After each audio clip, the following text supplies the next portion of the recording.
I played high school in DMV area. I played with KD. Out of 4 years, I went to the championship 3 times. I was a McDonald All-American nominee. I went to the Pac-10, which back then, the Pac-10, Aaron played in the Pac-10. I had to go against Mustafa Shakur. I was blessed to go to the Sweet 16 with Washington State. I transferred to St. Bonaventure, where I broke all the three-point records, which was a blessing because I only played 2 years. And great players like Van Der Poel and J.R. Bremer, they played for 4 years, and I broke almost all their records for three-pointers. My senior year, I was top 5 in the nation in threes made. I was number 1 in the A-10 in threes made, number 1 in shooting percentage. So I've done some great things. I played overseas for 7 years. I played in China, Russia. But, the thing that I love about Instagram is, the people 9 out of 10 who make fun of other people, they didn't do it. So I don't really care what people think about me on social media, as long as my peers that I grew up with, like Kevin, Nolan Smith, Mike Beasley, Jeff Green, all them, Jared Jack, who I used to train with him. That long as they know, and in the world, the hoopers that I used to be around know,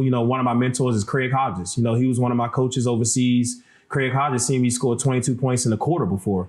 You know what I mean? And these are things that people don't know about me because I don't use Instagram to show how great I am back then. I use Instagram for what it's for, and that's to just be creative and use it for what it is. I don't spend my time trying to use it to show people what I've done. I don't care what they think about me. You know what I mean? But I am one of the trainers that have laid the foundation for basketball. For AAU, I played for DC Assault. Back then, we had the Super 64. I broke all those 3-point records. And back then, the Adidas circuit was just, it was a war. You know what I mean? And that's what people don't know about me as well. Like my only job, like he was saying, I had to come in and I got to shoot every shot. You know what I mean? Which was a blessing. I was blessed to go against LeBron and the Soldiers in high school. Because my high school, we didn't play our normal high school. We went to Slam Dunk to the Beach. We went to NBA Hall of Fame. We went to Warner. We went to all the top tournaments. So we had to go against Waveville. We had to go against, and these are tournaments with me and Kevin. I'm scoring like 20, Kevin scoring 20. It's not like I'm just this bench guy. We going to work. You know what I mean? So it's just, I should post more, but like I said, I don't care. Yeah, when I talk about IG tournaments, I'm not talking about yourself, but I'm sure Gil, you even see it now too. And I see it in this landscape where these dudes be charging 100, 150 an hour. Right. And it's like, what's your resume? Like, you just picking off of what other people have done, but you haven't really done it. More power to them. Obviously, it's a business and a hustle. If I look at the parents too, sometimes I'm like, you just throwing that money down the drain. No. Listen, being a trainer right now is technically a hustle. Yeah. Right? All you have to technically do is just go to the internet, get some moves, right? Get some moves, and then just say, oh, this is what I can do. Now you got all these kids doing all this crazy. Yeah. But I always ask, what did the trainer do? What is your resume? The reason I ask that is most of us, right, we've learned these new things while we've been done. Like we're not playing. So we're looking at things from YouTube and then we're trying to put it in someone's game, not understanding that if we haven't tried it, right, in the game to actually know how it works. So when I'm jotting moves, right, I'll go on the court, I'll practice it to see how it'll work against an actual defensive player. Like what is it like? Kawhi, what is Kawhi going to be thinking? So I'm sitting here throwing the ball in the front. Well, Kawhi just grabbed this shit, so I can't go this way. I got to go this way away from him. So all the trainers out there, if you never played at certain levels, right, you had your skill then, but now you're teaching new skills that you haven't applied, right? So like sometimes if the player is active, then I don't really worry about them because they're actually trying to. But if you're not an active player, you have to learn and teach these kids when to use this stuff. Some moves are baselined, like this move, I got this move, is from the free throw line to the baseline. Then you have in the middle of the court moves, right? You have ISO moves. You have, all these moves are not used in the same areas, right? And as a trainer, you need to know that shit too. Yeah. That's true. Some moves are against zones. Some moves are against man, because if you're taking from the NBA and you're giving it to high school kids, that's not 90% of the moves that you're teaching the high school kid is not going to work because there's this thing called a zone, right? So if he's only learning how to play against a man-to-man and there's a zone, that player is going to have a problem. Everybody looks good against a trash can. I'll just have to go out there right now. Out of a trash can. I got to worry. Got that trash can. A good example is last week I was with Jaylen Brown. We were going over stuff, getting ready for the playoffs. And like you said, like the moves that he was doing to try to get a better rhythm is moves that I've never done in my life. So like he said, Jaylen would be there. I'll test the move out. Respectfully, I was making my shot. So I was like, when the ball was going behind my back, this is what I felt. this is what I did with my fingertips and my feet and my brain to make it all connect as one. So like, that's what Gil used to do. So like when Gil's just dribbling, he's not just dribbling. His brain is just sinking to the seams and to the leather. And then he knows by the time I drop my right foot, even if I'm this deep, the ball's going to stop exactly where I wanted to stop. So I can always shoot how I want to shoot. And that's what me and Jalen went over for like 2 hours last week, because Jalen's a great scorer, but we have to get better at having better balance and feeling better seeing. And that's what he said.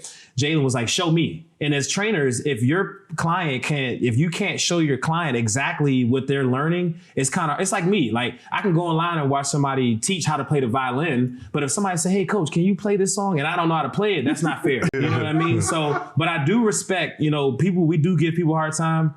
I do respect those people that are out there trying to help people. Yeah, for sure. But like you're saying, I think personally we shouldn't charge so much. Of course, if I'm helping a team, there's a certain type of protocol that I have to charge. But when it comes to grassroots, I try to keep it in the range of that family. You get what I'm saying? Yeah, I'm not saying, all right, look, bro, y'all $700. You know what I'm saying? So I'm not really. But it's a level. It's still levels. There's you guys. That's you, Olin. You guys are at a certain tier. Yeah. For the guys who are just starting out, like you can't charge certain amount if you're not in that tier. If you don't have clients that you can say, this is my client, this is his client. Like I encourage kids, try everyone out. Yeah.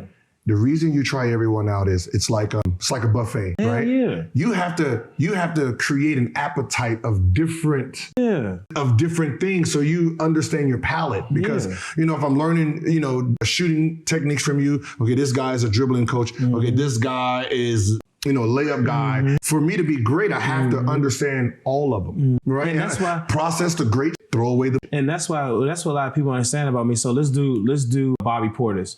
For Bobby Portis, my only job is shooting. He has a dribbling coach, he has a weight coach, he has a chef. But I'm not going into the workouts trying to do what the dribbling coach do. And that's what I think a lot of trainers have to work on. So like, if you're training a guy, do what your gift is that God gave you to help that guy. Don't try to do stuff, because I wasn't a dribbler.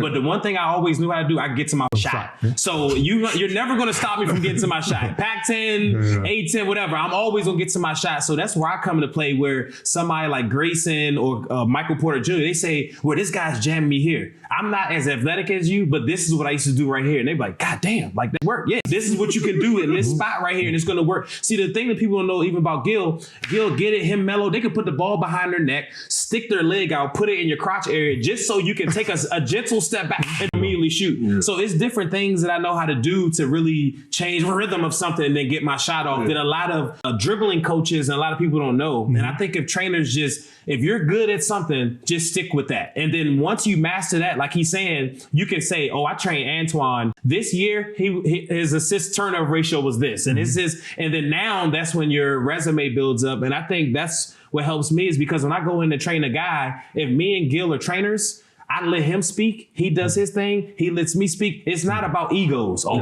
he training with Gil. Like and then me and him doing posts coming at each other. Like, oh, he should have. No, I don't give a. So I said, Bobby, for this to work, every time you walk, I need to see that bone. You know what I'm talking about? When you take off your shirt, I want to see paka, paka, paka, paka. And he transformed his body. And that one season, he shot 47% from three. This season, he's in talks for 6th man of the year. But that's what everybody don't understand. Like you're saying, from the back end, people think, when you go in there, you could just shoot him. It's so much that goes into it to take it to the next level. Like this guy, when he was playing, shredded up. Yeah. You get what I'm saying? Yeah, for sure. Like I heard someone say, man, if you gave me 20 shots, I'll be just like everyone else. You wouldn't. That's not how it works. Right. Everyone gets 20 shots and everyone can average. That's not how basketball works. That's not how life works. There's a reason. DeAndre Fox, right? Yeah.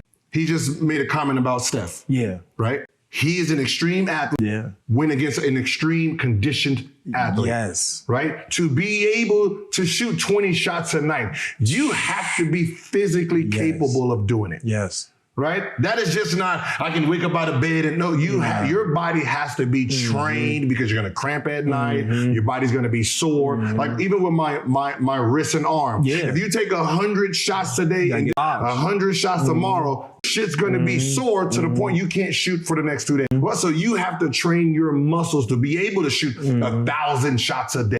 Your muscles have to be trained to actually do that. You have to be conditioned to do that. So no, it's not, let me just give you 20 shots and every single night and you're going to act. No, you're not. Yeah. That's why you can't do it. Right. If you could have done it, you would have did it. Like, so when people talk about this, like, how do you do it? I ran 5 miles. There's a reason I said I ran 5 miles a day. I have to be conditioned to bring up the ball, to move, to play defense, to dribble. I have to be conditioned for that activity. What Steph does, that is just not wake up and take. You think he just sits in and takes spot shots all? No, that man is running up and down, shooting, passing, going. How he plays is how he trains. Yeah, absolutely. That's why it's hard to guard him, because you're not training yourself to guard Steph. If you did, you would just sit there and just run around in a circle for just an hour. Just run around like a crazy dog with your head cut off, because that's the only way you're going to stick this man, because you have to be in the same shape he's in. I agree. Which is impossible. Yeah. So you talked about working with Sabonis and the Kings right now in their playoff series, working with Jaylen Brown, working with Bobby Portis, Michael Porter Jr., amongst others. How does your approach differ each one of those guys? And how does your approach with Sabonis differ with Jaylen Brown?